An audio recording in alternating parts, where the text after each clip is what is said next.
Mga kabiji, karong hapon, makauban nato gikan sa Lila, Bohol, si Sangguniang Kabataan Barangay Makalingan Chairman Jeraly Galieros. Aron iambit ka nato ang ilang programa o proyekto sa ilang barangay. Jeraly, can you share to us kung unsa ning youth ladderized training naghihimo sa inyong sanggunian para sa mga kabataan sa Makalingan? Ang ladderized training program is to empower and educate the young people of Bohol about HIV, AIDS, and teenage pregnancy prevention, especially sa among lungsod sa Lila.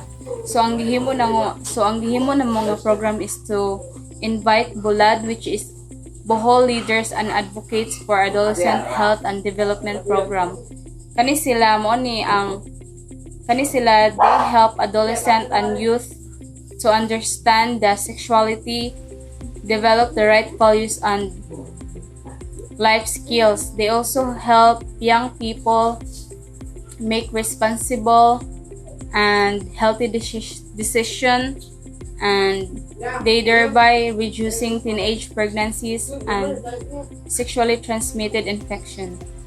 Pag-abot sa programa sa kagamhanan kontra illegal na droga o kriminalidad, aktibo usab ang partisipasyon ninyo niini.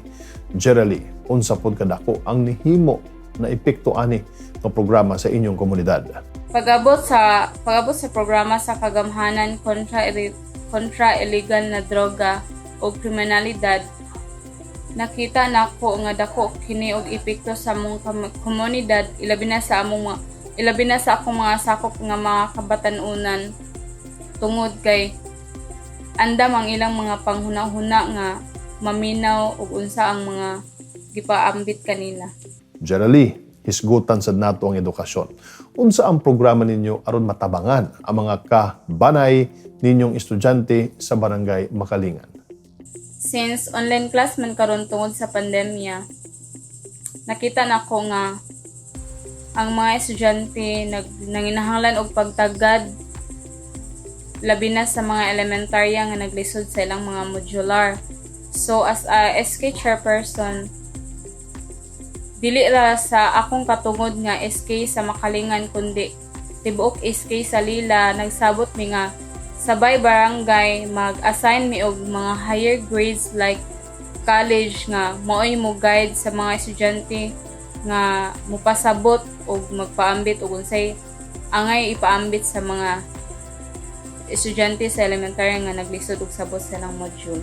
Kabahin sa vaccination program sa gobyerno, Jeraly, kumusta sad ang pagdawat sa mga kabatanunan sa Barangay Makalingan sa maong programa o giunsa nato og pagpangandam sa pediatric vaccination sa edad 12 pataas?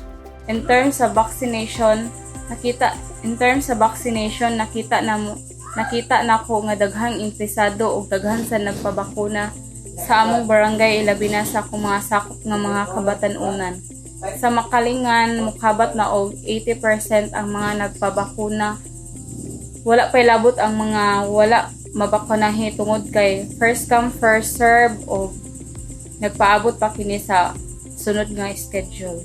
Unsa-unsa pa ang mga programa o proyekto na atangan sa mga kabataan sa Barangay Makalingan? Ang programa o proyekto na atangan sa mga kabataan sa mong barangay kay ang pagpanghatag og enough resources sa ilang pag-eskwela labi na karon nga pandemya. So as a SK chairperson sa among barangay, gusto ko nga makatabang nila pinagi sa pagpanghatag og libreng school supply o labi na karon nga modular ang ilang gamit, online class mangyud, need mangyud na kayo og mga internet. So gusto ko nga makahatag nila og libreng internet para dili na sila magsige pa og gasto-gasto tungod kay nakasabot ko nila nga naglisod ang panahon karon tungod aning pandemic.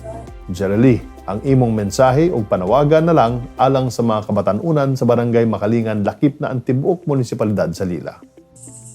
To all young people of our barangay who is striving hard, no matter what we are facing right now, please never give up on your dreams.